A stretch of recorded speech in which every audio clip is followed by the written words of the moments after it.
ನಮಸ್ಕಾರ ಸ್ನೇಹಿತರೆ, welcome to domestic and global affairs channel. So ಇದೀನ ನಾವು ಈ ವಿಡಿಯೋದಲ್ಲಿ ಸ್ಪರ್ಧಾ ವಿಜೇತ ಜಾನ್ವರಿ ತಿಂಗಳ ಮ್ಯಾಗಝಿನ್ನ ಮುಂದಿನ ಭಾಗವನ್ನು ನೋಡೋಣ. ಇದು ಪಾರ್ಟ್ 6 ಆಗಿರ್ತದೆ. ವಿಡಿಯೋನ ಶುರು ಮಾಡೋಕ್ಕಿಂತ ಮುಂಚೆ ನೀವಿನ ನಮ್ಮ ಚಾನಲ್ಗೆ ಸಬ್ಸ್ಕ್ರೈಬ್ ಆಗಿಲ್ಲ ಅಂತಂದ್ರೆ ದಯವಿಟ್ಟು ಸಬ್ಸ್ಕ್ರೈಬ್ ಆಗಿ, ಲೈಕ್ ಮಾಡಿ, ಕಮೆಂಟ್ ಮಾಡಿ ಮತ್ತು ಶೇರ್ ಮಾಡಿ. ಸೊ ಹಾಗೆ ಯಾವೆಲ್ಲ ಪೇಜ್ಗಳನ್ನು ನಾವು ಸ್ಕಿಪ್ ಮಾಡಿದ್ದೀವಿ ಅಂತ ನಿಮ್ಗೆ ಅನ್ಸುತ್ತೆ, most probably that is table content ಇರುವಂತಹ ಪೇಜಸ್ಗಳಾಗಿರ್ತದೆ. ಅಲ್ಲಿ ಎಕ್ಸ್ಪ್ಲನೇಷನ್ ಕೊಡುವಂಥದ್ದು ಏನೂ ಇರೋಲ್ಲ, just point wise point table ಕೊಟ್ಟಿರ್ತಾರೆ. ಅದನ್ನು ನೀವು ಸೆಲ್ಫ್ ಸ್ಟಡಿ ಮಾಡಲಿ ಅಂತ ನಾನು ಟೆಲಿಗ್ರಾಮ್ ಲಿಂಕ್ ಅಥವಾ ಚಾನಲಲ್ಲಿ ಅದನ್ನು PDF ಆಗಿ ಅಪ್ಲೋಡ್ ಮಾಡಿದ್ದೀನಿ. ಸೊ ಯಾರಿಗೆಲ್ಲ PDF ಬೇಕು ನೀವು ಟೆಲಿಗ್ರಾಮ್ ಚಾನಲನ್ನು ಜಾಯ್ನ್ ಆಗ್ಬೋದು. ಟೆಲಿಗ್ರಾಮ್ ಚಾನಲ್ನ ಲಿಂಕನ್ನು ನಾನು ಡಿಸ್ಕ್ರಿಪ್ಷನ್ ಬಾಕ್ಸಲ್ಲಿ ಮೆನ್ಷನ್ ಮಾಡಿರ್ತೀನಿ. ಸೊ ಹಾಗಾದರೆ ಬನ್ನಿ ಕ್ಲಾಸನ್ನು ಸ್ಟಾರ್ಟ್ ಮಾಡೋಣ. ಇದನ್ನದ ಮೊದಲನೇ ವಿಷಯ ಬಂದ್ಬಿಟ್ಟು ಸ್ವಾತಂತ್ರ್ಯ ನಂತರದ ಕರ್ನಾಟಕದಲ್ಲಿ ಭೂ ಸುಧಾರಣೆಗಳು, land reforms in Karnataka after independence.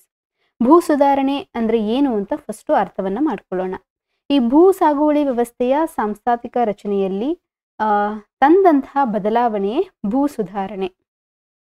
ಅಂದರೆ ಮೇನ್ಲಿ ಅಗ್ರಿಕಲ್ಚರಲ್ ಲ್ಯಾಂಡಲ್ಲಿ ಒಂದು ರಚನೆ ಇರಬೇಕು. ಒಬ್ಬ ಫ್ಯಾಮಿಲಿ ಮೆಂಬರ್ಸ್ಗೆ ಇಷ್ಟೇ ಲ್ಯಾಂಡ್ ಹೋಲ್ಡಿಂಗ್ ಇರಬೇಕು, ಅಥವಾ ಯಾರಾದರೂ ಟೆನೆಂಟ್ ಅಂತ ಹಿಡುವಳಿದಾರರು ಅವರಿಗಿರುವಂತಹ ಹಕ್ಕುಗಳನ್ನು, ಮತ್ತು ಅಗ್ರಿಕಲ್ಚರಲ್ಲಿ ಇರಿಗೇಷನ್ ಫೆಸಿಲಿಟಿ ಇರುವಂಥದ್ದು, ಇರಿಗೇಷನ್ ಫೆಸಿಲಿಟಿ ಇಲ್ಲದೆ ಇರುವಂಥ ಡ್ರೈ ಲ್ಯಾಂಡ್ ಆಗಿ ವರ್ಗೀಕರಣ ಮಾಡುವಂಥದ್ದು, ಇವೆಲ್ಲ ಬದಲಾವಣೆಗಳನ್ನು ತಂದಂಥ ಒಂದು ಕಾನೂನನ್ನು ನಾವು ಭೂ ಸುಧಾರಣೆ ಅಂತ ಕರಿಬೋದು. ಅಂದರೆ ಸ್ವತಂತ್ರ ಪೂರ್ವದಲ್ಲಿ ಭೂ ಸುಧಾರಣೆಯ ಪ್ರಯತ್ನಗಳನ್ನು ನೋಡೋದಾದರೆ, ಸ್ವತಂತ್ರ ಪೂರ್ವದಲ್ಲಿ ಮೈಸೂರು ಪ್ರಾಂತ್ಯದಲ್ಲಿ ಅನೇಕ ಭೂ ಸುಧಾರಣೆಗಳನ್ನು ಕೈಗೊಳ್ಳಲಾಗಿದೆ. ಹೈದರಾಲಿ, ಟಿಪ್ಪು ಸುಲ್ತಾನ್, ಬ್ರಿಟಿಷರು, ಮೈಸೂರು ಒಡೆಯರು, ದಿವಾನರು, ಪಾಳೆಗಾರರು ಸ್ವತಂತ್ರ ಪೂರ್ವದಲ್ಲಿ ಭೂ ಸುಧಾರಣೆಗಾಗಿ ಅಥವಾ ಭೂಮಾಪನಕ್ಕೆ ಸಂಬಂಧಿಸಿದಂತೆ ಮತ್ತು ದಾಖಲೆಗಳ ಉಸ್ತುವಾರಿ ಹಾಗೂ ಭೂ ಕಂದಾಯಕ್ಕೆ ಸಂಬಂಧಿಸಿದಂತೆ ಕೆಲವು ಸುಧಾರಣೆಗಳನ್ನು ಕೈಗೊಂಡಿದ್ದರು. ಸೊ ಇವರ ಪ್ರಮುಖ ಉದ್ದೇಶವು ಭೂ ಕಂದಾಯ ವಸೂಲಿ ಆಗಿತ್ತು. ಯಾಕಂತಂದ್ರೆ ಒಂದು ರಾಜ್ಯಕ್ಕೆ ರೆವೆನ್ಯೂ ಅಂತ ಆಗಿನ ಸಂದರ್ಭದಲ್ಲಿ ಇದ್ದಿದ್ದು ಅಂತಂದ್ರೆ ಭೂಮಿಯಿಂದ ಬರುವಂತ ಕಂದಾಯ. ಯಾಕಂದ್ರೆ ಎಕನಾಮಿ ಬೇಸ್ಡ್ ಆಗಿದ್ದು ಆಗಿನ ಕಾಲದಲ್ಲಿ ಅಗ್ರಿಕಲ್ಚರ್, ಆಗೆಲ್ಲ ಇಂಡಸ್ಟ್ರಿ ಇರಲಿಲ್ಲ ಅಥವಾ ಸರ್ವಿಸ್ ಸೆಕ್ಟರ್ ಅನ್ನೋದು ಇರಲಿಲ್ಲ. ಹಾಗಾಗಿ ಅಗ್ರಿಕಲ್ಚರ್ ಭೂಮಿಯ ಮೇಲೆ ಡಿಪೆಂಡ್ ಆಗಿತ್ತು. ಭೂಮಿಯ ಕಂದಾಯದ ಮೇಲೆ ಈ ರೆವೆನ್ಯೂ ಆಫ್ ದ ರಾಜ್ಯಗಳ ಡಿಪೆಂಡ್ ಆಗಿತ್ತು. ರೈತವಾರಿ ಪದ್ಧತಿ ಆಗಿರ್ಬೋದು, ಮಹಲ್ವಾರಿ ಪದ್ಧತಿ, ಜಮೀನ್ದಾರಿ ಪದ್ಧತಿಯ ಮೂಲಕ ಕಂದಾಯ ವಸೂಲಿ ಕಾರ್ಯವನ್ನು ಕೈಗೊಂಡಿದ್ದರು. ಮುಂದೆ ಸ್ವಾತಂತ್ರ್ಯ ನಂತರ ಭೂ ಸುಧಾರಣೆ ಪ್ರಯತ್ನಗಳು. ಸೊ ನೀವು ಇಂಡಿಯನ್ ಇಂಡಿಪೆಂಡೆನ್ಸ್ ಅಥವಾ ಇಂಡಿಯನ್ ನ್ಯಾಷನಲ್ ಮೂವ್ಮೆಂಟ್ ಓದುವಾಗ ಭೂ ಸುಧಾರಣೆಗಳು, ಲ್ಯಾಂಡ್ ರಿಫಾರ್ಮ್ಸ್ ಅಲ್ಲಿ ಈ ಪರ್ಮನೆಂಟ್ ಜಮೀನ್ದಾರಿ ಸಿಸ್ಟಮ್ ಅಥವಾ ಮಹಲ್ವಾರಿ ಸಿಸ್ಟಮ್ ಮತ್ತು ರೈತವಾರಿ ಪದ್ಧತಿ ಅಂತ ಓದಿರ್ತೀರ. ನಿಮ್ಮ ಹೋಮ್ವರ್ಕ್ ಬಂದ್ಬಿಟ್ಟು ಈ ಪದ್ಧತಿಗಳನ್ನ ಜಾರಿಗೆ ತಂದಂಥ ವೈಸ್ರೋ ಆಗಿರ್ಬೋದು, ಗವರ್ನರ್ಸ್ ಆಗಿರ್ಬೋದು, ಆಫೀಸರ್ಸ್ ಯಾರು ಅನ್ನೋದನ್ನ ನೋಟ್ ಡೌನ್ ಮಾಡ್ಕೊಳ್ಳಿ. ಮತ್ತೆ ಯಾವ ಯಾವ ಪ್ರಾಂತ್ಯದಲ್ಲಿ, ಯಾವ ಯಾವ ರೀಜನ್ನಲ್ಲಿ ಇದನ್ನ ಇಂಪ್ಲಿಮೆಂಟ್ ಮಾಡಿದ್ರು ಅನ್ನೋದನ್ನ ನೀವು ನೋಡ್ಕೋಬೇಕು. ಮತ್ತೆ ಇಸವಿಯನ್ನ ನೋಡ್ಕೊಳ್ಳಿ. ಇದು ನಿಮ್ಮ ಹೋಮ್ವರ್ಕ್. ಮುಂದೆ ಸ್ವಾತಂತ್ರ್ಯ ನಂತರದ ಭೂ ಸುಧಾರಣೆ ಪ್ರಯತ್ನಗಳನ್ನ ನೋಡೋದಾದ್ರೆ, ಸ್ವಾತಂತ್ರ್ಯ ನಂತರ ಭೂಮಿಯ ಒಡೆತನವು ಮೇಲ್ಜಾತಿಯವರನ್ನ ಹಿಡಿತದಲ್ಲಿತ್ತು. ಇದರ ವಿರುದ್ಧ ಹೋರಾಟಗಳು ಆರಂಭವಾದವು. 1930ರಲ್ಲಿ ಮೊಟ್ಟ ಮೊದಲ ಬಾರಿಗೆ ದಿನಕರ ದೇಸಾಯಿಯವರ ನೇತೃತ್ವದಲ್ಲಿ ಅಂಕೋಲಾದಲ್ಲಿ ಮೊದಲ ಹೋರಾಟ ಶುರುವಾಯಿತು. ನಂತರ ಸಿರ್ಸಿ, ಸಿದ್ದಾಪುರ ಮತ್ತು ಮೈಸೂರು ರಾಜ್ಯದಂತ ಭೂ ಸುಧಾರಣೆಗಾಗಿ ಹೋರಾಟಗಳು ನಡೆವು. ಅಂತಹ ಪ್ರಮುಖ ಹೋರಾಟಗಳನ್ನು ನೋಡೋದಾದ್ರೆ 1951ರ ಕಾಗೋಡು ಸತ್ಯಾಗ್ರಹ. ಇದರ ಫಲವಾಗಿ ಮೈಸೂರು ಸರ್ಕಾರ 1952ರ ಮೈಸೂರು ಗೇಣಿದಾರಿಕೆ ಅಧಿನಿಯಮವನ್ನು ಜಾರಿಗೆ ತಂದಿತ್ತು. ಇದಕ್ಕಿಂತ ಮುಂಚೆ 1888ರಲ್ಲಿ ಮೈಸೂರು ಭೂ ಕಂದಾಯ ಅಧಿನಿಯಮ ಜಾರಿಯಲ್ಲಿತ್ತು. ಇದರ ಬದಲಿಗೆ 1952ರ ಮೈಸೂರು ಗೇಣಿಗಾರಿಕೆ ಅಧಿನಿಯಮವನ್ನು ಜಾರಿಗೆ ತರಲಾಯಿತು. ಹಾಗಾದ್ರೆ ನಿಮಗೆ ಕ್ವಶನ್ ಅನ್ನ ಹೇಗೆ ಕೇಳ್ಬೋದು ಅಂತಂದ್ರೆ, ಮೈಸೂರು ಗೇಣಿಗಾರಿಕೆ ಅಧಿನಿಯಮ ಜಾರಿಗೆ ಬಂದಂತ ವರ್ಷವನ್ನ ಕೇಳಬಹುದು, ಅಥವಾ ಮೈಸೂರು ಗೇಣಿಗಾರಿಕೆ ಅಧಿನಿಯಮ 1952ರ ಮುಂಚೆ ಯಾವ ಅಧಿನಿಯಮ ಇತ್ತು ಅನ್ನೋದನ್ನ ಸಹ ಕೇಳಬಹುದು. ಇದುವೇ ಸ್ವಾತಂತ್ರ್ಯ ನಂತರ ಕರ್ನಾಟಕದ ಮೊಟ್ಟ ಮೊದಲ ಭೂ ಸುಧಾರಣೆ ಕಾಯ್ದೆಯಾಗಿದೆ.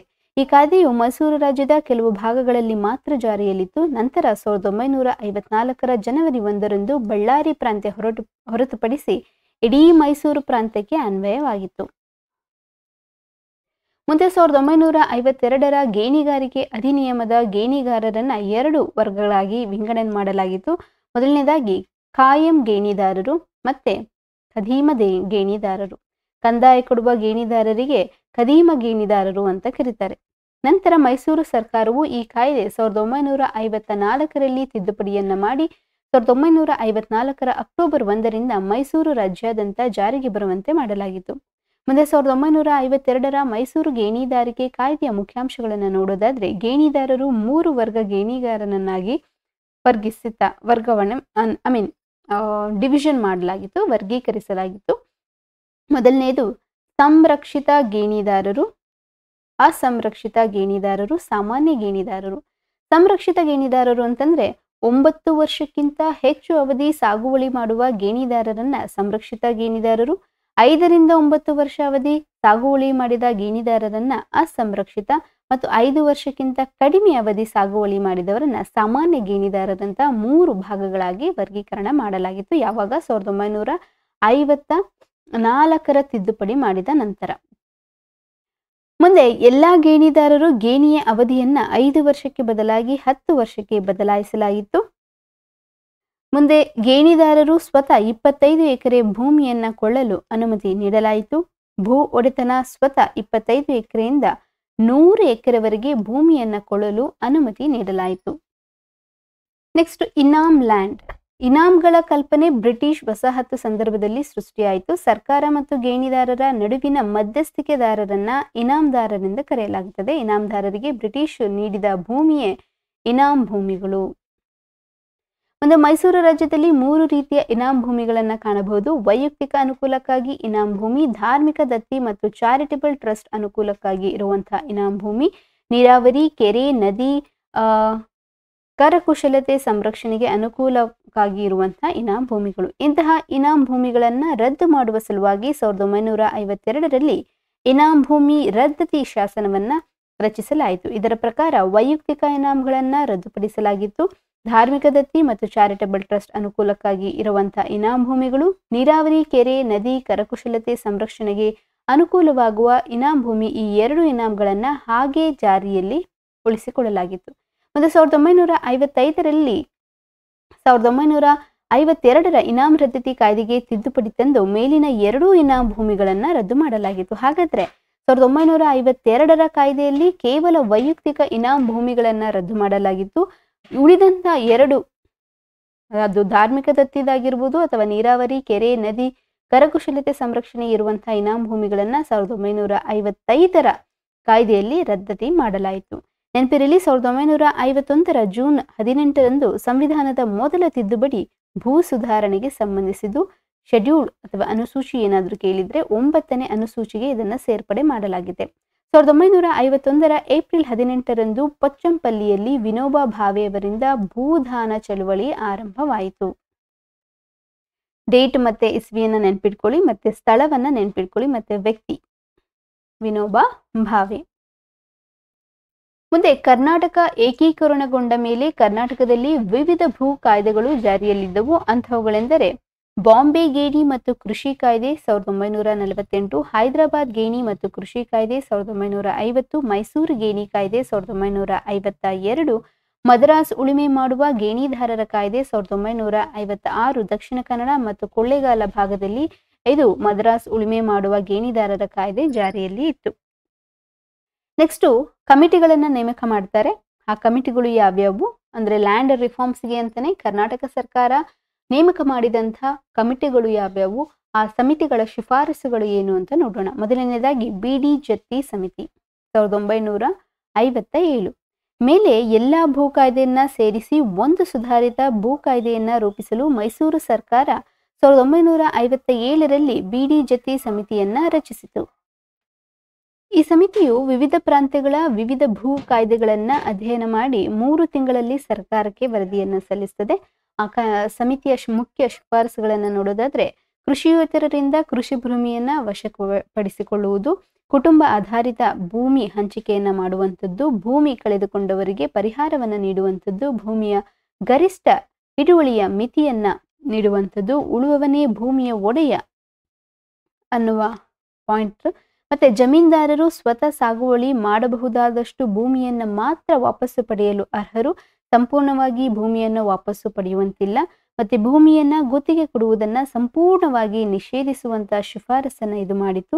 ಜಮೀನ್ದಾರಿ ಪದ್ಧತಿ, ಗೇಣಿ ಪದ್ಧತಿಯನ್ನ ಸಂಪೂರ್ಣವಾಗಿ ರದ್ದುಪಡಿಸಿ ಉಳುವವನೇ ಭೂಮಿಯ ಒಡೆಯನ್ನಾಗಿ ಮಾಡಲು ಶಿಫಾರಸು. ಸ್ವಂತವಾಗಿ ಬೇಸಾಯ ಮಾಡುವವನಿಗೆ ಭೂಮಿಯ ಒಡೆತನ ಕೊಡಬೇಕು. ಇಂತಹ ಪ್ರಮುಖ ಶಿಫಾರಸುಗಳನ್ನ ಬಿಡಿ ಜತ್ತಿ ಸಮಿತಿ ಸರ್ಕಾರಕ್ಕೆ ಸಲ್ಲಿಸಿತು. ಇದನ್ನ ಅಧ್ಯಯನ ಮಾಡಿ ಸರ್ಕಾರ ಇದುವರೆಗೆ ಮೈಸೂರು ರಾಜ್ಯದ ವಿವಿಧ ಪ್ರಾಂತ್ಯಗಳಲ್ಲಿ ಜಾರಿಯಲ್ಲಿದ್ದ ಭೂ ಸುಧಾರಣೆ ಕಾಯ್ದೆ ಬದಲಾಗಿ 1961ರ ಕರ್ನಾಟಕ ಭೂ ಸುಧಾರಣೆ ಕಾಯ್ದೆಯನ್ನ ಜಾರಿಗೆ ತಂದಿತು.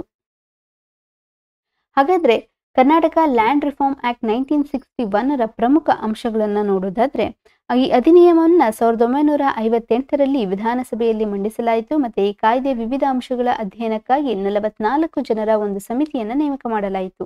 ಈ ಸಮಿತಿಯು ಕೂಲಂಕುಷವಾಗಿ ಅಧ್ಯಯನ ಮಾಡಿ 1961ರಲ್ಲಿ ಸರ್ಕಾರಕ್ಕೆ ತನ್ನ ವರದಿಯನ್ನು ನೀಡಿತು. ಈ ವರದಿಯ ಅನುಗುಣವಾಗಿ ಅಂದಿನ ವಿಧಾನಸಭೆಯ ಸರ್ವಾನುಮತದಿಂದ ಅಂಗೀಕಾರ ನೀಡಿತು. ಮತ್ತೆ 1962 ಮಾರ್ಚ್ 5ನೇ ದಿನಾಂಕದಂದು ರಾಷ್ಟ್ರಪತಿಯವರಿಂದ ಅನುಮೋದನೆ ಪಡೆದು ಅಂದಿನಿಂದ ಈ ಅಧಿನಿಯಮ ಕರ್ನಾಟಕ ಭೂ ಸುಧಾರಣೆ ಅಧಿನಿಯಮ 1961 ಅಂತ ಕರೆಯಲಾಯಿತು.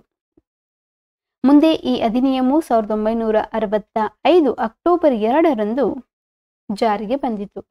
ಇದರ ಮುಖ್ಯಾಂಶಗಳನ್ನು ನೋಡೋದಾದ್ರೆ, ಕೆಲವೊಂದು ಅಸಮರ್ಥತೆಯಿಂದ ಬಳಲುತ್ತಿದ್ದ ವ್ಯಕ್ತಿಗಳು ಮತ್ತು ಸಶಸ್ತ್ರ ಪಡೆಗಳಲ್ಲಿ ಸೇವೆ ಸಲ್ಲಿಸುತ್ತಿರುವ ವ್ಯಕ್ತಿಗಳು ಅಥವಾ ಯಾರ ಹಿಡುವಳಿಯ ಮೂಲ ಹಿಡುವಳಿಯನ್ನ ಮೀರುವುದಿಲ್ಲವೋ ಆ ವ್ಯಕ್ತಿಗಳು ಹೊಂದಿರುವ ಭೂಮಿಯ ಸಂಬಂಧದಲ್ಲಿ ಮಾತ್ರವೇ ಇನ್ನು ಮುಂದೆ ಗೇಣಿಗಳಿಗೆ ಅನುಮತಿ ನೀಡಲಾಗ್ತದೆ.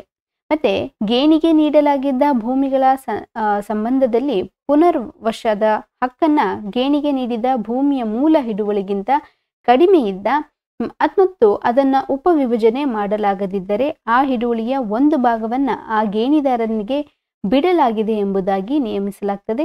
ಮತ್ತೆ ಗೇಣಿಯ ದರವು ನೀರಾವರಿ ಭೂಮಿಯ ಸಂಬಂಧಪಟ್ಟ ಒಟ್ಟು ಉತ್ಪನ್ನದ 1/4 ಮತ್ತು ಇತರೆ ಭೂಮಿಗೆ ಸಂಬಂಧಪಟ್ಟರೆ 1/5 ಜಮೀನುದಾರರು ಸ್ವತಃ ಸಾಗುವಳಿ ಮಾಡಬಹುದಾದಷ್ಟು ಭೂಮಿಯನ್ನು ಮಾತ್ರವೇ ವಾಪಸ್ಸು ಪಡೆಯಲು ಅರ್ಹರು.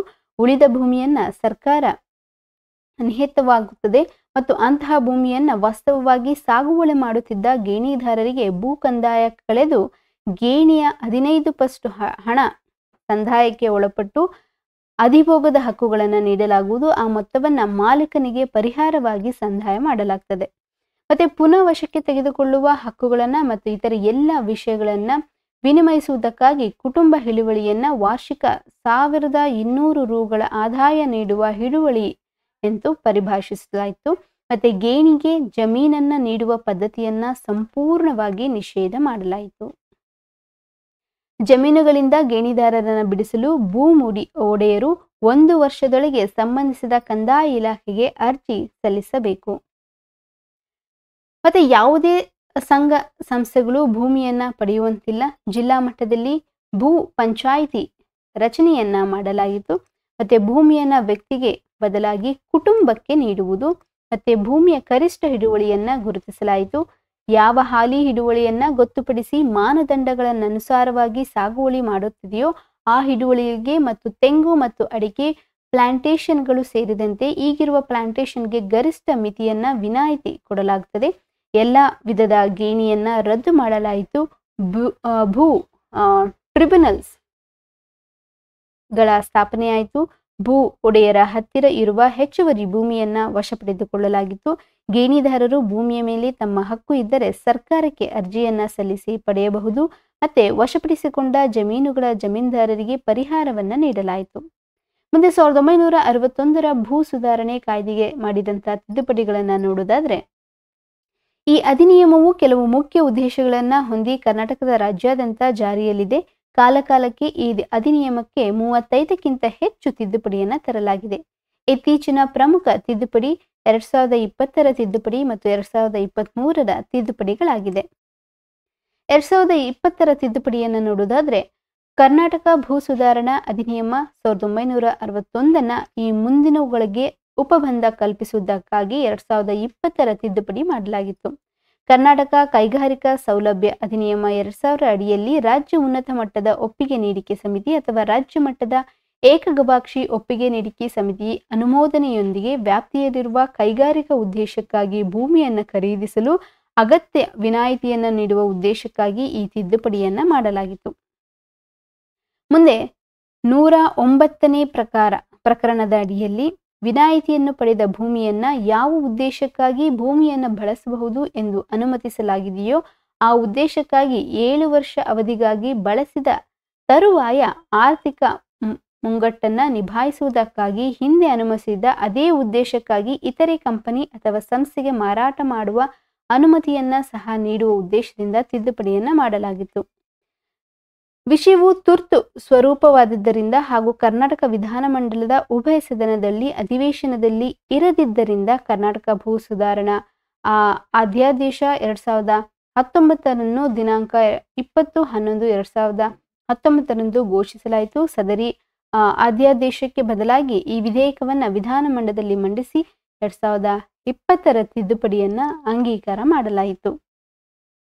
ನೆಕ್ಸ್ಟ್ 1961 ಭೂ ಸುಧಾರಣಾ ಕಾಯ್ದೆಗೆ ಮಾಡಲಾದಂತ 2023 ತಿದ್ದುಪಡಿಯನ್ನ ನೋಡೋದಾದ್ರೆ 2023 ಮಾನ್ಯ ಕಂದಾಯ ಸಚಿವರು ಬೆಳಗಾವಿ ಅಧಿವೇಶನದಲ್ಲಿ ಯಾವುದೇ ಪ್ರದೇಶದಲ್ಲಿದ್ದ ಭೂಮಿಗೆ ಅಧಿನಿಯಮ 63, 79A ಮತ್ತು 79B ಪ್ರಕರಣದ ಉಪಬಂಧಗಳಿಂದ ವಿನಾಯಿತಿಯನ್ನು ನೀಡಲು ಸರ್ಕಾರದ ಪರವಾಗಿ ಸರ್ಕಾರ ಮತ್ತು ಜಿಲ್ಲಾಧಿಕಾರಿಯು ಚಲಾಯಿಸಬಹುದಾದಂಥ ಅಧಿಕಾರವನ್ನು ಹೆಚ್ಚಿಸಿತ್ತು. ಮುಂದೆ ಕೃಷಿಕನಲ್ಲದವನು ಕೃಷಿ ಭೂಮಿಯನ್ನ ಖರೀದಿಸಲು ನಿರ್ಬಂಧಿಸಲಾಗಿದೆ. ಭೂಮಿಯನ್ನು ಸ್ವಾಧೀನಪಡಿಸಿಕೊಳ್ಳಲು ಕೃಷಿ ಭೂಮಿಯನ್ನು ಹೊರತುಪಡಿಸಿ ಮೂಲಗಳಿಂದ ವಾರ್ಷಿಕ ಆದಾಯ ಮಿತಿಯನ್ನು 2 ಲಕ್ಷದಿಂದ 25 ಲಕ್ಷಕ್ಕೆ ಹೆಚ್ಚಿಸುವುದು. ಅಂತಹ ಅನುಮತಿಯನ್ನ ಮಂಜೂರು ಮಾಡುವಾಗ ಹೆಚ್ಚು ಎಚ್ಚರಿಕೆ ವಹಿಸಲು 80ನೇ ಪ್ರಕರಣ ಅಡಿಯಲ್ಲಿ ಕೃಷಿ ಭೂಮಿಯ ಖರೀದಿಗೆ ಕೃಷಿಯೇತರನಿಗೆ ಅಂತಹ ಅನುಮತಿಯನ್ನ ಮಂಜೂರು ಮಾಡಲು ಅಸಿಸ್ಟೆಂಟ್ ಕಮಿಷನರ್ ಬದಲಾಗಿ ಜಿಲ್ಲಾಧಿಕಾರಿಗೆ ಅಧಿಕಾರವನ್ನ ನೀಡಲಾಯಿತು. ಮುಂದೆ ಕರ್ನಾಟಕ ಭೂ ಸುಧಾರಣಾ ಅಧಿನಿಯಮ 1961 ಅಧ್ಯಾಯ ಮತ್ತು ಪ್ರಕರಣಗಳ ಪಟ್ಟಿಯನ್ನ ಇಲ್ಲಿ ಕೊಟ್ಟಿದ್ದಾರೆ. ಇಲ್ಲಿ ಟೋಟಲ್ 11 ಅಧ್ಯಾಯಗಳು, 142 ಸೆಕ್ಷನ್ಸ್ಗಳು ಮತ್ತು 3 ಅನುಸೂಚಿಗಳನ್ನು ಒಳಗೊಂಡಿದೆ. ಇದು ಟೇಬಲ್ ಫಾರ್ಮ್ ಅಲ್ಲಿ ಕೊಟ್ಟಿದ್ದಾರೆ. ನಾನು ಪಾಸ್ ಮಾಡ್ತೀನಿ ವಿಡಿಯೋನ, ಅಥವಾ ನೀವು ವಿಡಿಯೋನ ಪಾಸ್ ಮಾಡಿಬಿಟ್ಟು ಒಂದ್ಸತಿ ಗೋ ಥ್ರೂ ಮಾಡಿ. Next important points in the schedule of Karnataka land reform act 1961. So ಇಲ್ಲಿ ಶೆಡ್ಯೂಲ್ 1 ಇಲ್ಲಿ classification of the land A ವರ್ಗ, ಬಿ ವರ್ಗ, ಸಿ ವರ್ಗ ಅಂತ ಕ್ಲಾಸಿಫಿಕೇಶನ್ ಮಾಡಲಾಗಿದೆ, ಡಿ ವರ್ಗ. ಮತ್ತೆ ಶೆಡ್ಯೂಲ್ ಬಿ ಯಲ್ಲಿ formulation for determining the equivalent extent of different classes ಅಂತ ಕೊಟ್ಟಿದ್ದಾರೆ. ಅದೇ ರೀತಿ ಎಲ್ಲ ಶೆಡ್ಯೂಲ್ಗಳಲ್ಲಿ ಯಾವ ಯಾವ ಅಂಶಗಳು ಬರ್ತದೆ ಅನ್ನೋದನ್ನ ಪಟ್ಟಿ ಮಾಡಿದ್ದಾರೆ. ಸೊ ಸುಮಾರು ಪೇಜ್ ನಂಬರ್ 60, ಇದು ಪೇಜ್ ನಂಬರ್ 60, 61, 62, 63, 64 ಎಷ್ಟು 60 ಇಂದ 64 ಪೇಜ್ಗಳನ್ನು ನಾನು PDF ಮಾಡಿಬಿಟ್ಟು ಟೆಲಿಗ್ರಾಮಲ್ಲಿ ಹಾಕಿರ್ತೀನಿ. ಅದು ನೀವು ಸೆಲ್ಫ್ ಸ್ಟಡಿ ಮಾಡಬೇಕಾಗತ್ತೆ. ಓಕೆ, ಮುಂದೆ ಪ್ರಮುಖ ಆಯೋಗಗಳು ಮತ್ತು ಸಂಬಂಧಿಸಿದ ವಿಷಯಗಳನ್ನು ನೋಡೋಣ. ಬ್ರಿಟಿಷ್ ಇಂಡಿಯಾದಲ್ಲಿ ನೇಮಕವಾದ ಪ್ರಮುಖ ಆಯೋಗಗಳು, ಮೊದಲನೇದಾಗಿ ಸೈಮನ್ ಕಮಿಷನ್ 1927. 1919 ಮಾಂಟೆಗ್ಯೂ ಚೆಮ್ಸ್ಫರ್ಡ್ ಕಾಯ್ದೆಯ ಪರಿಣಾಮಗಳ ಅಧ್ಯಯನ ಮಾಡಲು ನೇಮಕವಾದಂಥ ಆಯೋಗವೇ ಸೈಮನ್ ಆಯೋಗ. ಸಂಪೂರ್ಣವಾಗಿ ಬಿಳಿಯರಿಂದಲೇ ಕೂಡಿದ್ದರಿಂದ ಭಾರತೀಯರಿಂದ ಸೈಮನ್ ಗೋ ಬ್ಯಾಕ್ ಎಂಬ ಘೋಷಣೆಯ ಮೂಲಕ ಪ್ರತಿಭಟನೆ ಮಾಡಲಾಗಿತ್ತು. ನಂತರ ಕ್ಯಾಬಿನೆಟ್ ಮಿಷನ್ 1946 ಭಾರತದಲ್ಲಿ ರಾಷ್ಟ್ರೀಯ ಸರ್ಕಾರ ರಚನೆ, ಸಂವಿಧಾನದ ರಚನಾ ಸಭೆಯ ರಚನೆಗೆ ರೂಪುರೇಷೆ ನೀಡುವುದು, ಪ್ರಮುಖ ವಿರೋಧ ಪಕ್ಷವನ್ನ ಒಪ್ಪಿಸಿ ಕಾರ್ಯಾಂಗ ಮಂಡಳಿ ಅಂದರೆ ಎಕ್ಸಿಕ್ಯೂಟಿವ್ ಕೌನ್ಸಿಲ್ ಅನ್ನ ಸ್ಥಾಪನೆ ಮಾಡುವುದು ಈ ಕಮಿಷನ್ನ ಮುಖ್ಯ ಉದ್ದೇಶವಾಯಿತು. ನೆಕ್ಸ್ಟ್ ರಾಜ್ಯ ಪುನರ್ ರಚನೆಗೆ ಸಂಬಂಧಿಸಿದ ಆಯೋಗಗಳನ್ನ ಅಂದ್ರೆ ಸ್ಟೇಟ್ ರಿಆರ್ಗನೈಸೇಷನ್ಗೆ ಸಂಬಂಧಪಟ್ಟಂತಹ ಕಮಿಟಿಗಳನ್ನು ನೋಡೋದಾದ್ರೆ, ಮೊದಲನೇದಾಗಿ SK ಧಾರ್ ಆಯೋಗ 1948 ಭಾಷೆಯ ಆಧಾರದ ಮೇಲೆ ರಾಜ್ಯ ಪುನರ್ರಚನೆ ಅಧ್ಯಯನ ಮಾಡಲು ನೇಮಕವಾದಂಥ ಆಯೋಗ SK ಧಾರ್ ಆಯೋಗ. ಐಕ್ಯತೆ ದೃಷ್ಟಿಯಿಂದ ಭಾಷೆ ಆಧಾರದ ಮೇಲೆ ರಾಜ್ಯ ಪುನರ್ರಚನೆ ಮಾಡಬಾರದೆಂದು ವರದಿಯನ್ನು ನೀಡಿತು. ಇದರ ಅಧ್ಯಕ್ಷರು SK ಧಾರ್. ನೆಕ್ಸ್ಟ್ JVP ಆಯೋಗ 1948. ಇಲ್ಲಿ JVP, ಜೆ ಅಂದರೆ ಜವಾಹರ್ಲಾಲ್ ನೆಹರು, ವಿ ಅಂದರೆ ವಲ್ಲಭಾಯ್ ಪಟೇಲ್, ಪಿ ಅಂದರೆ ಪಟ್ಟಾಭಿ ಸೀತಾರಾಮಯ್ಯ ಒಳಗೊಂಡಂತ 3 ಸದಸ್ಯರ ಸಮಿತಿಯನ್ನ ನೇಮಕ ಮಾಡಲಾಯಿತು. ಈ ಆಯೋಗವು 1949ರಲ್ಲಿ ವರದಿ ನೀಡಿ ಭಾಷೆಯ ಆಧಾರದ ಮೇಲೆ ರಾಜ್ಯ ರಚಿಸಬಾರದೆಂದು ವರದಿಯನ್ನ ನೀಡಿತು. Next Fazal Ali commission 1953. ಫಜಲ್ ಅಲಿಯವರ ಅಧ್ಯಕ್ಷತೆಯಲ್ಲಿ KM ಫಣಿಕರ್ ಮತ್ತು HN ಕುಂಜ್ರು ಸದಸ್ಯರುಗಳೊಂಡ 3 ಸದಸ್ಯರ ಆಯೋಗವನ್ನು ನೇಮಕ ಮಾಡಲಾಗಿತ್ತು. ಇದು 1955ರಲ್ಲಿ ವರದಿಯನ್ನು ಸಲ್ಲಿಸಿತು. ಈ ಆಯೋಗದ ಶಿಫಾರಸನ್ವಯ ರಾಜ್ಯ ಪುನರ್ರಚನೆಯಾಯಿತು. ನೆಕ್ಸ್ಟ್ ಮೂಲಭೂತ ಕರ್ತವ್ಯದ ಅಧ್ಯಯನಕ್ಕೆ ಸಂಬಂಧಿಸಿದ ಆಯೋಗವನ್ನು ನೋಡೋದಾದ್ರೆ ಸರ್ದಾರ್ ಸ್ವರ್ಣ ಸಿಂಗ್ ಕಮಿಟಿ 1975. ಮೂಲಭೂತ ಕರ್ತವ್ಯಗಳನ್ನು ಸಂವಿಧಾನಕ್ಕೆ ಸೇರ್ಪಡೆ ಮಾಡಲು ನೇಮಕ ಮಾಡಿದಂತಹ ಸಮಿತಿ ಇದು. ಈ ಸಮಿತಿ ಶಿಫಾರಸಿನ ಮೇಲೆ ಸಂವಿಧಾನದ 4ನೇ ಎ ಭಾಗದಲ್ಲಿ ಮೂಲಭೂತ ಕರ್ತವ್ಯವನ್ನ ಸೇರ್ಪಡೆ ಮಾಡಲಾಗಿತ್ತು. ನೆಕ್ಸ್ಟ್ ಅನುಸೂಚಿ ಪ್ರದೇಶ ಮತ್ತು ಬುಡಕಟ್ಟಿಗೆ ಸಂಬಂಧಿಸಿದ ಆಯೋಗ UN ದಬಾರ್ ಆಯೋಗ 1960. ಸಂವಿಧಾನದ 244A ಅಧಿನಿಯಮದ ಅನ್ವಯ ಭಾರತದ ರಾಷ್ಟ್ರಪತಿಗಳು ಅನುಸೂಚಿತ ಬುಡಕಟ್ಟು ಪ್ರದೇಶಗಳಲ್ಲಿನ ಜನರ ಕ್ಷೇಮಾಭಿವೃದ್ಧಿಯನ್ನ ಅರಿಯಲು ಮತ್ತು ಅವರ ಆಡಳಿತದ ಬಗ್ಗೆ ವರದಿಯನ್ನ ಮಾಡಲು ಅವಕಾಶವಿದ್ದು, ಈ ಹಿನ್ನೆಲೆಯಲ್ಲಿ 1960ರಲ್ಲಿ UN ದಬಾರ್ ನೇತೃತ್ವದಲ್ಲಿ ಸಮಿತಿಯನ್ನು ನೇಮಿಸಿದ್ದಾಯಿತು. ಈ ಆಯೋಗವು 1961ರಲ್ಲಿ ವರದಿಯನ್ನ ನೀಡಿತು. ಎರಡನೇ ಆಯೋಗವು 2002ರಲ್ಲಿ ದಲೀಪ್ ಸಿಂಗ್ ಬೋರಿಯಾ ಅವರ ಅಧ್ಯಕ್ಷತೆಯಲ್ಲಿ ನೇಮಕ ಮಾಡಲಾಗಿತ್ತು. ನೆಕ್ಸ್ಟ್ ತುರ್ತು ಪರಿಸ್ಥಿತಿ ಅಧ್ಯಯನಕ್ಕಾಗಿ ಆಯೋಗ ಶಾ ಆಯೋಗ 1977. ಇಂದಿರಾ ಗಾಂಧಿಯವರು 1975 ಜೂನ್ 25ರಿಂದ 1977 ಮಾರ್ಚ್ 21ರವರೆಗೆ 21 ತಿಂಗಳುಗಳ ಕಾಲ ಹೇರಿದ ಆಂತರಿಕ ತುರ್ತು ಪರಿಸ್ಥಿತಿಯ ವಿಚಾರಣೆ ನಡೆಸಲು ನ್ಯಾಯಮೂರ್ತಿ JS ಶಾ ಅವರ ನೇತೃತ್ವದಲ್ಲಿ ಈ ಸಮಿತಿಯನ್ನ ರಚನೆ ಮಾಡಲಾಯಿತು.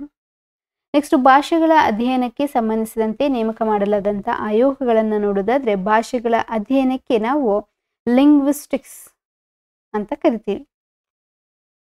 ನೆಕ್ಸ್ಟ್ BG ಕೇರ್ ಅಧ್ಯಕ್ಷತೆಯ ಆಯೋಗ 1955. ಭಾರತದ ರಾಷ್ಟ್ರಪತಿಗಳು 344 ಕ್ಲಾಸ್ 1 ವಿಧಿಯನ್ವಯ ಭಾಷೆಯ ಬಗ್ಗೆ ಅಧ್ಯಯನ ಮಾಡಲು BG ಕೇರ್ ಅವರ ಅಧ್ಯಕ್ಷತೆಯಲ್ಲಿ ಅಧಿಕೃತ ಭಾಷೆಯ ಆಯೋಗವನ್ನ 1955ರಲ್ಲಿ ನೇಮಿಸಿದ್ದರು. ಈ ವರದಿಯನ್ನು ಪರಿಶೀಲಿಸಲು ಗೋವಿಂದ್ ವಲ್ಲಭಂತ್ ಅವರ ಅಧ್ಯಕ್ಷತೆಯಲ್ಲಿ 1957ರಲ್ಲಿ ನೇಮಕ ಮಾಡಲಾಯಿತು. ಮಹಿಳೆಯರ ಹಿತರಕ್ಷಣೆಗಾಗಿ ನೇಮಕಗೊಂಡ ಆಯೋಗಗಳನ್ನು ನೋಡೋದಾದ್ರೆ ರಾಷ್ಟ್ರೀಯ ಮಹಿಳಾ ಆಯೋಗ 1992. 1990ರಲ್ಲಿ ರಾಷ್ಟ್ರೀಯ ಮಹಿಳಾ ಕಾಯ್ದೆ ಅನ್ವಯ 1992 ಜನವರಿ 31ರಂದು ಜಯಂತಿ ಪಟ್ನಾಯಕ್ ಅವರ ನೇತೃತ್ವದಲ್ಲಿ ರಾಷ್ಟ್ರೀಯ ಮಹಿಳಾ ಆಯೋಗವನ್ನ ಸ್ಥಾಪಿಸಿತು. ಪ್ರಸ್ತುತ ಅಧ್ಯಕ್ಷರು ರೇಖಾ ಶರ್ಮಾ ಅವರು ಇದ್ದಾರೆ. ಕರ್ನಾಟಕ ಮಹಿಳಾ ಆಯೋಗ 1995. ಕರ್ನಾಟಕ ಮಹಿಳಾ ಆಯೋಗದ ಕಾಯ್ದೆ 1995 ರೂಪಿಸಿ ಕರ್ನಾಟಕ ರಾಜ್ಯ ಮಹಿಳಾ ಆಯೋಗವನ್ನ ರಚನೆ ಮಾಡಲಾಯಿತು. ಸಾಂವಿಧಾನಿಕವಲ್ಲದ ಶಾಸನಬದ್ಧ ಸಂಸ್ಥೆ ಇದಾಗಿದ್ದು ಪ್ರಸ್ತುತ ಅಧ್ಯಕ್ಷರು ಪ್ರಮೀಳಾ ನಾಯ್ಡು ಆಗಿದ್ದಾರೆ. ಮತ್ತೆ ಹೆಣ್ಣು ಮಕ್ಕಳ ವಿವಾಹದ ವಯಸ್ಸು ನಿಗದಿಗೆ ಸಂಬಂಧಿಸಿದಂತ ಸಮಿತಿಯನ್ನು ನೋಡೋದಾದ್ರೆ ಜಯ ಜೆಟ್ಲಿ ಸಮಿತಿ 2020. ಹೆಣ್ಣು ಮಕ್ಕಳ ಮದುವೆಗೆ ಸೂಕ್ತ ವಯಸ್ಸನ್ನ ನಿಗದಿಪಡಿಸುವುದಕ್ಕೆ ಸಂಬಂಧಿಸಿದಂತೆ ನೇಮಕ ಮಾಡದಂತ ಸಮಿತಿ ಬಂದ್ಬಿಟ್ಟು ಜಯ ಜೆಟ್ಲಿ ಸಮಿತಿ. ಈ ಸಮಿತಿಯು ತನ್ನ ವರದಿಯಲ್ಲಿ ಹೆಣ್ಣು ಮಕ್ಕಳ ಮದುವೆಯ ಕನಿಷ್ಠ ವಯಸ್ಸನ್ನ 18ರಿಂದ 21ಕ್ಕೆ ಏರಿಕೆ ಮಾಡಬೇಕು ಅಂತ ಶಿಫಾರಸನ್ನ ಮಾಡಿದೆ. ಮುಂದೆ ಕೇಂದ್ರ ಮತ್ತು ರಾಜ್ಯಗಳ ನಡುವಿನ ಸಂಬಂಧಗಳ ಅಧ್ಯಯನಕ್ಕೆ ಸಂಬಂಧಿಸಿದ ಆಯೋಗಗಳನ್ನು ನೋಡೋದಾದ್ರೆ ಮೊದಲ ಆಡಳಿತ ಸುಧಾರಣಾ ಆಯೋಗ first administrative reform commission 1966. Morarji Desai ಅವರ ನೇತೃತ್ವದಲ್ಲಿ ಕೇಂದ್ರ ಮತ್ತು ರಾಜ್ಯಗಳ ನಡುವಿನ ಸಂಬಂಧವನ್ನ ಅಧ್ಯಯನ ಮಾಡಲು ಮೊದಲ ಆಡಳಿತ ಸುಧಾರಣಾ ಆಯೋಗವನ್ನ 1966 ಜನವರಿ 5ರಂದು ರಚನೆ ಮಾಡಲಾಯಿತು. ಈ ಆಯೋಗವು 1969ರಲ್ಲಿ ತನ್ನ ವರದಿಯನ್ನ ಸಲ್ಲಿಸಿತು. ಈ ಆಯೋಗವು ರಾಜ್ಯ ಮಟ್ಟದಲ್ಲಿ ಲೋಕಪಾಲನ್ನ ಮತ್ತು ರಾಜ್ಯ ಮಟ್ಟದಲ್ಲಿ ಲೋಕಾಯುಕ್ತನ್ನ ಸ್ಥಾಪನೆ ಮಾಡಬೇಕಂತ ಶಿಫಾರಸು ಮಾಡಿತು. 1971ರಲ್ಲಿ ಮಹಾರಾಷ್ಟ್ರ ರಾಜ್ಯದಲ್ಲಿ ಮೊದಲ ಬಾರಿ ಲೋಕಾಯುಕ್ತ ಸಂಸ್ಥೆ ಆರಂಭವಾಯಿತು. ಕರ್ನಾಟಕದಲ್ಲಿ 1985ರಲ್ಲಿ ಲೋಕಾಯುಕ್ತ ಸಂಸ್ಥೆಯನ್ನ ಪ್ರಾರಂಭ ಮಾಡಲಾಯಿತು. Next Sarkaria commission 1983. ಕೇಂದ್ರ ಮತ್ತು ರಾಜ್ಯಗಳ ನಡುವಿನ ಸಂಬಂಧ ಅಧ್ಯಯನ ಮಾಡಲು 1983ರಲ್ಲಿ ನೇಮಕ ಮಾಡಲಾದಂತಹ ಆಯೋಗ 1988ರಲ್ಲಿ ವರದಿಯನ್ನ ಬಿಡುಗಡೆ ಮಾಡಲಾಯಿತು. ಈ ಆಯೋಗವು 277 ಶಿಫಾರಸುಗಳನ್ನು ನೀಡಿತು. ಪ್ರಮುಖ ಶಿಫಾರಸುಗಳೆಂದರೆ 243ನೇ ವಿಧಿಯನ್ವಯ ಅಂತಾರಾಜ್ಯ ಪರಿಷತ್ತನ್ನ ಸ್ಥಾಪಿಸುವ ಮೂಲಕ ಕೇಂದ್ರ ರಾಜ್ಯ ನಡುವಿನ ಸಂಬಂಧವನ್ನ ವೃದ್ಧಿಸುವುದು ಮತ್ತು ರಾಜ್ಯಪಾಲರನ್ನ ನೇಮಿಸುವಾಗ ಆ ರಾಜ್ಯದ ರಾಜ್ಯಪಾಲರೊಂದಿಗೆ ಚರ್ಚಿಸಬೇಕು ಅಂತ ಶಿಫಾರಸನ್ನ ಸರ್ಕಾರಿ ಆಯೋಗ ನೀಡ್ತದೆ. ಮುಂದೆ ಎರಡನೇ ಆಡಳಿತ ಸುಧಾರಣಾ ಆಯೋಗ 2005. ಕರ್ನಾಟಕದ ಮಾಜಿ ಮುಖ್ಯಮಂತ್ರಿ ಎಂ ವೀರಪ್ಪ ಮೊಯ್ಲಿ ಅವರ ಅಧ್ಯಕ್ಷತೆಯಲ್ಲಿ ನೇಮಕವಾದಂಥ ಆಯೋಗ ಸೆಕೆಂಡ್ ಅಡ್ಮಿನಿಸ್ಟ್ರೇಟಿವ್ ರಿಫಾರ್ಮ್ ಕಮಿಷನ್ 2005. ಈ ಆಯೋಗವು ಆಡಳಿತ ಒದಗಿಸಬೇಕಂತ ಶಿಫಾರಸು ಮಾಡಿತು, ತ್ವರಿತ ನ್ಯಾಯ ಒದಗಿಸಲು ಸಲಹೆಯನ್ನ ನೀಡಿತು. ನೆಕ್ಸ್ಟ್ ಕೇಂದ್ರ ರಾಜ್ಯ ಸಂಬಂಧ ಆಯೋಗ, ಕುಂಚಿ ಆಯೋಗ 2007. ಇದು ಕೇಂದ್ರ ಮತ್ತು ರಾಜ್ಯ ನಡುವಿನ ಸಂಬಂಧ ಅಧ್ಯಯನ ಮಾಡಲು ನ್ಯಾಯಾಧೀಶರಾದಂಥ ಮದನ್ ಮೋಹನ್ ಪುಂಚಿಯವರ ನೇತೃತ್ವದಲ್ಲಿ ಈ ಆಯೋಗವನ್ನು ನೇಮಿಸಲಾಯಿತು. ಈ ಆಯೋಗವು 2010ರಲ್ಲಿ ವರದಿಯನ್ನ ನೀಡಿ 355 ಮತ್ತು 356 ರಾಜ್ಯಗಳ ಮೇಲೆ ಹೇರುವ ಬಗ್ಗೆ ಸಂಬಂಧಿಸಿದ ಶಿಫಾರಸುಗಳನ್ನು ನೀಡಲಾಯಿತು.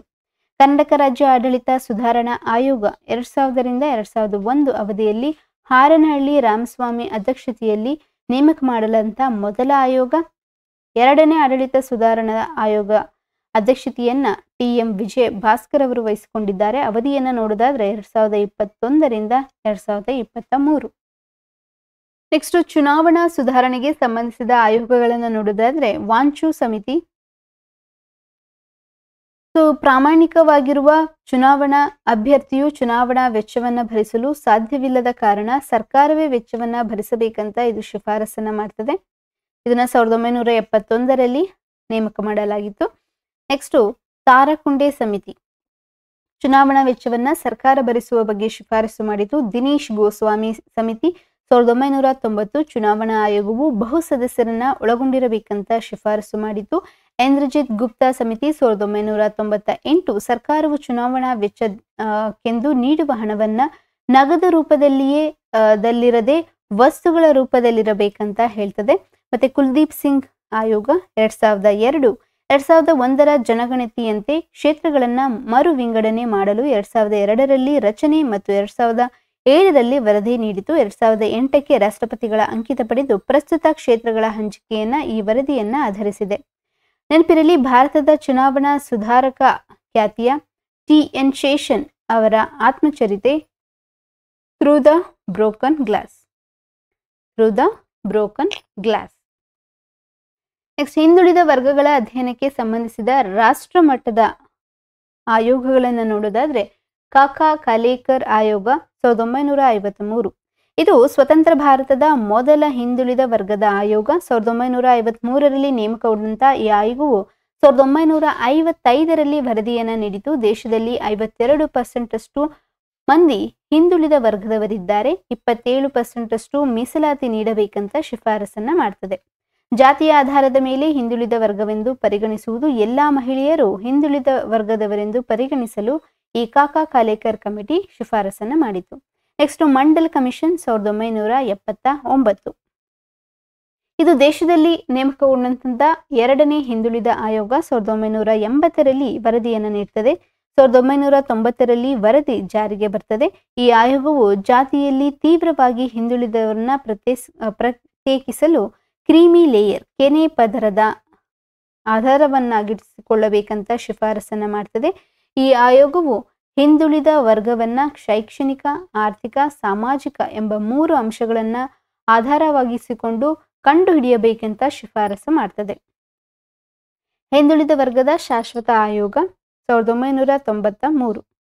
ರಾಷ್ಟ್ರೀಯ ಹಿಂದುಳಿದ ವರ್ಗದ ಕಾಯ್ದೆ 1993ರ ಅನ್ವಯ 1993ರ ಆಗಸ್ಟ್ 14ರಂದು ಶಾಶ್ವತ ಹಿಂದುಳಿದ ವರ್ಗದ ಮೊದಲ ರಾಷ್ಟ್ರೀಯ ಆಯೋಗವನ್ನ ನ್ಯಾಯಮೂರ್ತಿ RN ಪ್ರಸಾದ್ ಅವರ ನೇತೃತ್ವದಲ್ಲಿ ರಚಿಸಲಾಯಿತು. ಪ್ರಸ್ತುತ ಈ ಆಯೋಗವು 338B ವಿಧಿಯಲ್ಲಿ ಸಂವಿಧಾನಾತ್ಮಕ ಸಂಸ್ಥೆಯಾಗಿ ಕಾರ್ಯನಿರ್ವಹಿಸುತ್ತಿದೆ. ಅದೇ ರೀತಿ ಕರ್ನಾಟಕದಲ್ಲಿ ರಚನೆಗೊಂಡಂತಹ ಹಿಂದುಳಿದ ವರ್ಗದ ಆಯೋಗಗಳನ್ನು ನೋಡೋದಾದ್ರೆ ನ್ಯಾಯಮೂರ್ತಿ ಜಸ್ಟಿಸ್ ಮಿಲ್ಲರ್ ಸಮಿತಿ 1918. ಮೈಸೂರಿನ ದೊರೆ ನಾಲ್ವಡಿ ಕೃಷ್ಣರಾಜ ಒಡೆಯರ್ ಇವರನ್ನ ರಾಜಶ್ರೀ ಅಂತ ಕರೀತಾರೆ. ಅವರ ಕಾಲದಲ್ಲಿ ದಿವಾನರಾಗಿದ್ದಂತಹ ಕಾಂತರಾಜೆ ಅರಸ್ ಅವರ ಅವಧಿಯಲ್ಲಿ 1918ರಲ್ಲಿ ಜಸ್ಟಿಸ್ ಲೆಸ್ಲೆ ಮಿಲ್ಲರ್ ಅವರ ನೇತೃತ್ವದಲ್ಲಿ ಹಿಂದುಳಿದ ವರ್ಗದ ಆಯೋಗವನ್ನು ರಚನೆ ಮಾಡಲಾಯಿತು. ಈ ಆಯೋಗವು 1919ರಲ್ಲಿ ತನ್ನ ವರದಿಯನ್ನು ನೀಡುತ್ತದೆ. 1921ರಲ್ಲಿ ವರದಿಯನ್ನು ಜಾರಿಗೆ ತರಲಾಗ್ತದೆ. ಈ ವರದಿಯನ್ನ ಮುಂದಿನ 7 ವರ್ಷದವರೆಗೆ ಉನ್ನತ ಹುದ್ದೆಯಲ್ಲಿ 50% ಮತ್ತು ಕೆಳ ಹುದ್ದೆಯಲ್ಲಿ 3-2 ಹುದ್ದೆಗಳನ್ನ ಹಿಂದುಳಿದ ವರ್ಗಗಳಿಗೆ ಮೀಸಲಿಡಬೇಕಂತ ಶಿಫಾರಸು ನೀಡ್ತದೆ. ನೆಕ್ಸ್ಟ್, ಸ್ವಾತಂತ್ರ್ಯದ ನಂತರ ಮೈಸೂರು ರಾಜ್ಯದ ಹಿಂದುಳಿದ ವರ್ಗದ ಆಯೋಗಗಳನ್ನು ನೋಡೋದಾದ್ರೆ ಡಾಕ್ಟರ್ ನಾಗನ್ನಗೌಡ ಸಮಿತಿ 1956. ಮೈಸೂರು ಸರ್ಕಾರ ಡಾಕ್ಟರ್ ನಾಗನ್ನಗೌಡ ಅವರ ನೇತೃತ್ವದಲ್ಲಿ ಹಿಂದುಳಿದ ವರ್ಗದ ಸಮಿತಿಯನ್ನ 1956ರಲ್ಲಿ ನೇಮಕ ಮಾಡಲಾಯಿತು. ಈ ಆಯೋಗವು ತನ್ನ ವರದಿಯನ್ನ 1961ರಲ್ಲಿ ನೀಡಿತು. ಈ ಸಮಿತಿಯ ಮೊದಲ ಬಾರಿಗೆ ಆರ್ಥಿಕ, ಸಾಮಾಜಿಕ, ಶೈಕ್ಷಣಿಕ ಎಂಬ ಪದವನ್ನ ಬಳಕೆ ಮಾಡಿ ಉದ್ಯೋಗದಲ್ಲಿ, ಶಿಕ್ಷಣದಲ್ಲಿ ಮೀಸಲಾತಿ ನೀಡುವಂತೆ ಶಿಫಾರಸನ್ನ ಮಾಡ್ತದೆ. ಮುಂದೆ ಹವನೂರು ಆಯೋಗ 1972. ಅಂದಿನ ಮುಖ್ಯಮಂತ್ರಿಗಳಾದಂಥ ಡಿ. ದೇವರಾಜ್ ಅರಸು ಇವರನ್ನ ಹಿಂದುಳಿದ ವರ್ಗಗಳ ಹರಿಕಾರ ಅಂತ ಕರೀತಾರೆ. ಇವರು LG ಹವನೂರ್ ಅವರ ನೇತೃತ್ವದಲ್ಲಿ 1972ರಲ್ಲಿ ಹಿಂದುಳಿದ ವರ್ಗದ ಆಯೋಗವನ್ನ ನೇಮಕ ಮಾಡ್ತಾರೆ. ಈ ಆಯೋಗವು 4 ಸಂಪುಟಗಳ ವರದಿಯನ್ನ 1975ರಲ್ಲಿ ಸಲ್ಲಿಸುತ್ತದೆ. ಈ ವರದಿಯು ಹಿಂದುಳಿದ ವರ್ಗಗಳ ಬೈಬಲ್ ಅಂತ ಕರೀತಾರೆ. ನೆಕ್ಸ್ಟ್, ವೆಂಕಟಸ್ವಾಮಿ ಆಯೋಗ 1983. ಕರ್ನಾಟಕ ಸರ್ಕಾರವು ಸಾಮಾಜಿಕ ಮತ್ತು ಆರ್ಥಿಕ ಸಮೀಕ್ಷೆ ನಡೆಸಲು 1983ರಲ್ಲಿ ವೆಂಕಟಸ್ವಾಮಿಯವರ ನೇತೃತ್ವದಲ್ಲಿ ಆಯೋಗವನ್ನ ರಚಿಸಿತು. ಈ ಆಯೋಗವು ತನ್ನ ವರದಿಯನ್ನ 1986ರಲ್ಲಿ ನೀಡಿತು. Next, O. ಚಿನ್ನಪ್ಪ ರೆಡ್ಡಿ ಆಯೋಗ 1988. ಕರ್ನಾಟಕ ಸರ್ಕಾರವು ನ್ಯಾಯಮೂರ್ತಿ O. ಚಿನ್ನಪ್ಪ ರೆಡ್ಡಿಯವರ ನೇತೃತ್ವದಲ್ಲಿ ಹಿಂದುಳಿದ ವರ್ಗಗಳನ್ನ ಅಧ್ಯಯನ ಮಾಡಲು 1988ರಲ್ಲಿ ಆಯೋಗವನ್ನ ರಚಿಸಿತ್ತು. ಈ ಆಯೋಗ ತನ್ನ ವರದಿಯನ್ನ 1990ರಲ್ಲಿ ಸಲ್ಲಿಸಿತು. ಪ್ರಸ್ತುತವಾಗಿ ಕರ್ನಾಟಕದಲ್ಲಿ ಜಾರಿಯಲ್ಲಿರುವ ಮೀಸಲಾತಿಯು ಈ ಆಯೋಗದ ಶಿಫಾರಸನ್ನ ಆಧರಿಸಿದೆ. ಮುಂದೆ ಕರ್ನಾಟಕ ರಾಜ್ಯದ ಹಿಂದುಳಿದ ವರ್ಗಗಳ ಶಾಶ್ವತ ಆಯೋಗ 1997. ನ್ಯಾಯವಾದಿ ಪ್ರೊಫೆಸರ್ ರವಿ ವರ್ಮಾ ಕುಮಾರ್ ಅವರ ನೇತೃತ್ವದಲ್ಲಿ ಕರ್ನಾಟಕ ರಾಜ್ಯದ ಹಿಂದುಳಿದ ವರ್ಗದ ಶಾಶ್ವತ ಆಯೋಗವನ್ನ ರಚಿಸಲಾಯಿತು. ಶಾಶ್ವತ ಆಯೋಗಕ್ಕೆ ಕಾಂತರಾಜ್ ಅವರು ಅಧ್ಯಕ್ಷರಾಗಿದ್ದ ಅವಧಿಯಲ್ಲಿ ಕರ್ನಾಟಕದ ಜಾತಿ ಗಣತಿ ನಡೆಸಲಾಯಿತು. ಕರ್ನಾಟಕದಲ್ಲಿ ಪ್ರಸ್ತುತ ಹಿಂದುಳಿದ ವರ್ಗದ ಅಧ್ಯಕ್ಷರಾಗಿ ಜಯಪ್ರಕಾಶ್ ಹೆಗಡೆ ಅವರು ಕಾರ್ಯನಿರ್ವಹಿಸುತ್ತಿದ್ದಾರೆ. ಜಾತಿ ಜನಗಣತಿ ವರದಿಯ ಮೊದಲು ಬಿಡುಗಡೆ ಮಾಡಿದಂತಹ ರಾಜ್ಯ ಬಂದ್ಬಿಟ್ಟು ಬಿಹಾರ್ ರಾಜ್ಯ. ಕರ್ನಾಟಕದಲ್ಲಿ ಪರಿಶಿಷ್ಟ ಜಾತಿ ಮತ್ತು ಪರಿಶಿಷ್ಟ ಪಂಗಡಕ್ಕೆ ಸಂಬಂಧಿಸಿದ ಆಯೋಗವನ್ನ ನೋಡೋದಾದ್ರೆ HN ನಾಗಮೋಹನ್ ದಾಸ್ ಸಮಿತಿ 2020. ಕರ್ನಾಟಕದಲ್ಲಿ ಪರಿಶಿಷ್ಟ ಜಾತಿ, ಪರಿಶಿಷ್ಟ ಪಂಗಡಗಳ ಮೀಸಲಾತಿ ಹೆಚ್ಚಳಕ್ಕೆ ಸಂಬಂಧಿಸಿದ ಶಿಫಾರಸನ್ನು ನೀಡಲು ಈ ಆಯೋಗವನ್ನ ನೇಮಕ ಮಾಡಲಾಗಿತ್ತು. ಈ ಆಯೋಗವು ಪರಿಶಿಷ್ಟ ಜಾತಿಗೆ 15-17%, ಪರಿಶಿಷ್ಟ ಪಂಗಡಕ್ಕೆ 3-7% ಮೀಸಲಾತಿಯನ್ನ ಹೆಚ್ಚಿಗೆ ಮಾಡಬೇಕಂತ ಶಿಫಾರಸನ್ನ ನೀಡಿತು. ನ್ಯಾಯಮೂರ್ತಿ ಸದಾಶಿವ ಆಯೋಗ 2007. ಪರಿಶಿಷ್ಟ ಜಾತಿಯಲ್ಲಿರುವ 101 ಉಪಜಾತಿಗಳಿಗೆ ಮೀಸಲಾತಿ ಒದಗಿಸಲು ಸಂಬಂಧಿಸಿದಂತೆ ನ್ಯಾಯಾಧೀಶ ಸದಾಶಿವ್ ಆಯೋಗವನ್ನ ನೇಮಕ ಮಾಡಲಾಗಿತ್ತು. ಇದು 2012ರಲ್ಲಿ ತನ್ನ ವರದಿಯನ್ನ ನೀಡಿತು. ಮುಂದೆ RH ಗೋಡ್ವಾಲ್ ಆಯೋಗ 1983. ಕರ್ನಾಟಕ ಸರ್ಕಾರವು ಅಲ್ಪಸಂಖ್ಯಾತರ ಸಮಸ್ಯೆಯನ್ನ ಅಧ್ಯಯನ ಮಾಡಲು ಮೊದಲ ಆಯೋಗವನ್ನ RH ಗೋಡ್ವಾಲ್ ಅವರ ಅಧ್ಯಕ್ಷತೆಯಲ್ಲಿ ನೇಮಿಸಿತ್ತು. ನೆಕ್ಸ್ಟ್, ಭಾರತದಲ್ಲಿ ಅಲ್ಪಸಂಖ್ಯಾತರ ಸ್ಥಿತಿಗತಿ ಅಧ್ಯಯನದ ಆಯೋಗಗಳನ್ನು ನೋಡೋದಾದ್ರೆ ಸಾಚಾರ್ ಸಮಿತಿ 2005. ಮುಸ್ಲಿಂ ಸಮುದಾಯವರು ಸಾಮಾಜಿಕ, ಆರ್ಥಿಕ, ಶೈಕ್ಷಣಿಕ ಸ್ಥಿತಿಗತಿಗಳನ್ನ ಅಧ್ಯಯನ ಮಾಡಲು ಈ ಆಯೋಗವನ್ನ ನೇಮಕ ಮಾಡಲಾಯಿತು. ಇದು 2006ರಲ್ಲಿ ತನ್ನ ವರದಿಯನ್ನ ಸಲ್ಲಿಸಿತ್ತು. ಮುಂದೆ ರಂಗನಾಥ್ ಮಿಶ್ರಾ ಸಮಿತಿ 2007. ಭಾರತದ ಸುಪ್ರೀಂ ಕೋರ್ಟ್ನ ನಿವೃತ್ತ ನ್ಯಾಯಮೂರ್ತಿ ರಂಗನಾಥ್ ಮಿಶ್ರಾ ಅವರ ನೇತೃತ್ವದಲ್ಲಿ ಭಾರತದಲ್ಲಿ ಮುಸ್ಲಿಮರ ಸ್ಥಿತಿಗತಿಯನ್ನ ಅಧ್ಯಯನ ಮಾಡಲು ನೇಮಕ ಮಾಡಲಾಯಿತು. ಈ ಆಯೋಗವು 2007ರಲ್ಲಿ ತನ್ನ ವರದಿಯನ್ನ ಸಲ್ಲಿಸಿತ್ತು. ನೆಕ್ಸ್ಟ್, ರಾಷ್ಟ್ರೀಯ ಅಲ್ಪಸಂಖ್ಯಾತರ ಆಯೋಗ 1993. 1992ರ ರಾಷ್ಟ್ರೀಯ ಅಲ್ಪಸಂಖ್ಯಾತರ ಕಾಯ್ದೆಯ ಅನ್ವಯ ರಾಷ್ಟ್ರೀಯ ಅಲ್ಪಸಂಖ್ಯಾತರ ಆಯೋಗ 1993ರ ರಚಿಸಲಾಯಿತು. ಈ ಆಯೋಗವು ಅಲ್ಪಸಂಖ್ಯಾತರ ಹಿತವನ್ನ ಕಾಪಾಡುವ ಉದ್ದೇಶದೊಂದಿಗೆ ಸ್ಥಾಪನೆಗೊಂಡಿದೆ. ಸೊ ಇಲ್ಲಿಗೆ ಈ ಕ್ಲಾಸನ್ನ ಸ್ಟಾಪ್ ಮಾಡೋಣ. ಮುಂದಿನ ಭಾಗದಲ್ಲಿ ಮತ್ತೆ ಭೇಟಿಯಾಗೋಣ. ಅಲ್ಲಿವರೆಗೂ ಸ್ಟಡಿ ವೆಲ್, ಬಾಯ್, ಟೇಕ್ ಕೇರ್.